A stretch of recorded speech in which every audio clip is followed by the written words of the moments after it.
নমস্কার। গুরু কৃপাই কেবলম। মেষ রাশি এবং লগ্নের জাতক জাতিকাদের মঙ্গল গ্রহ প্রথম ভাবে এবং দ্বিতীয় ভাবে থাকলে কি হয় আমি গতকাল আপনাদের আলোচনা করেছি।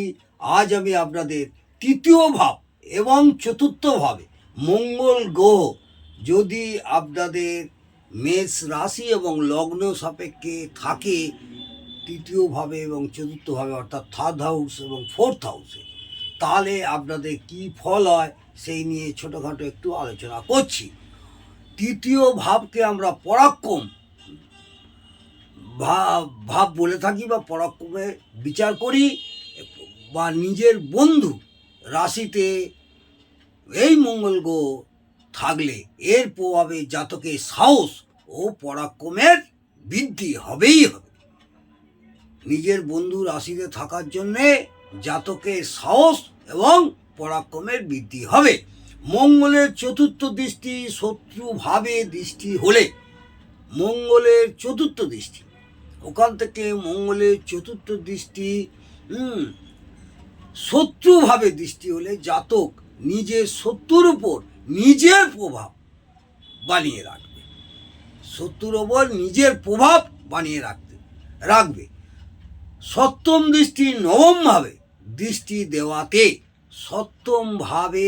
সপ্তম দৃষ্টি নবম ভাবে, ওখান থেকে সপ্তম দৃষ্টি নবম ভাবে দৃষ্টি দেওয়াতে জাতকের ভাগ্য খুব ভালো হবে, জাতকের ভাগ্য খুব ভালো হবে। অষ্টম দৃষ্টি দশম ভাব কর্মস্থানে দৃষ্টি দেওয়াতে জাতকের কর্ম লাভদায়ক হবে এবং বাবার থেকে সুখ পাবে, পিতার থেকে সুখ পাবে। অর্থাৎ মেষ রাশি এবং লগ্নের জাতক জাতিকাদের যদি তৃতীয়ভাবে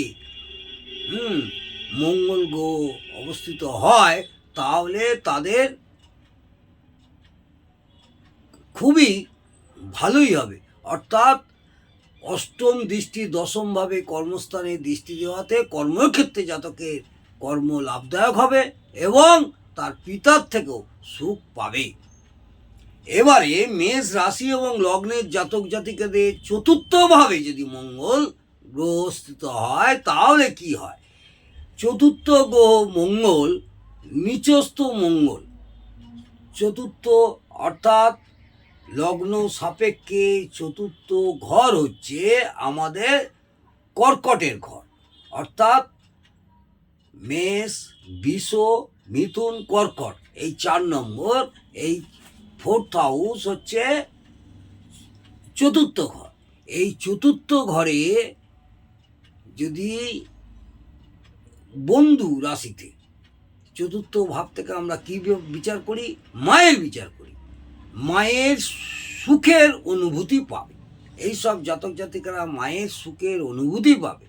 এছাড়া চতুর্থ ভাব থেকে আমরা জমি, বাড়ি, জমি, গৃহ এইসবের আমরা বিচার করি এবং এই জমি, গৃহ এবং সুখের ভাবে স্থিত হওয়ার জন্যে জাতকের মায়ের সুখের অনুভূতিও পাবে এবং গৃহ বাড়ির একটা সম্ভাবনা থাকবে।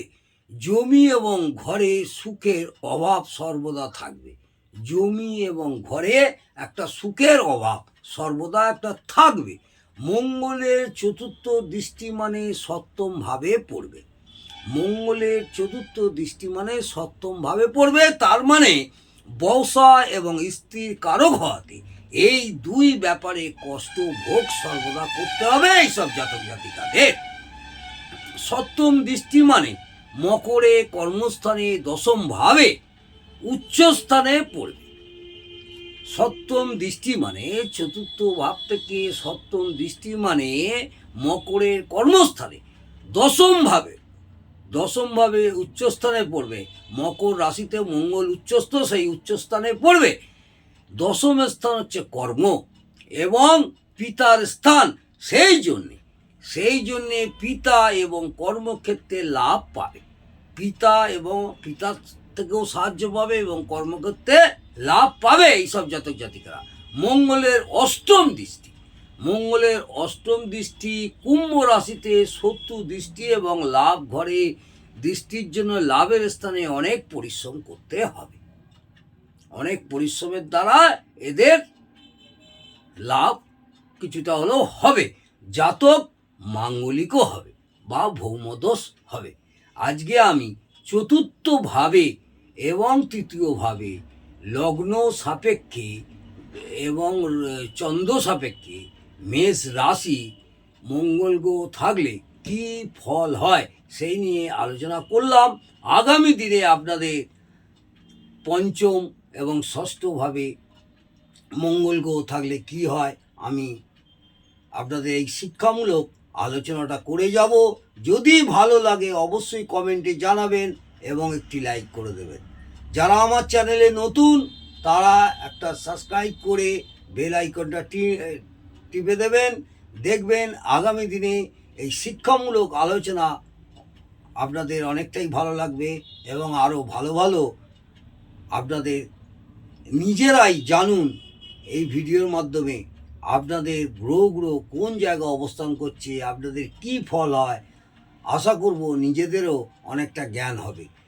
আজকে আমি বিস্তারিত দীর্ঘায়িত করলাম না, এইটুকুনি বলে বা সংক্ষেপে আপনাদের জানালাম মঙ্গল গ্রহ, আমাদের মঙ্গল গ্রহ পাপ গ্রহ। এই গ্রহ লগ্ন সাপেক্ষে এবং চন্দ্র সাপেক্ষে মেষ রাশি প্রথম ভাব, দ্বিতীয় ভাব, তৃতীয় ভাব এবং চতুর্থ ভাব পর্যন্ত বললাম। ভালো থাকুন, সুস্থ থাকুন, আনন্দে থাকুন। জয় মা তারা।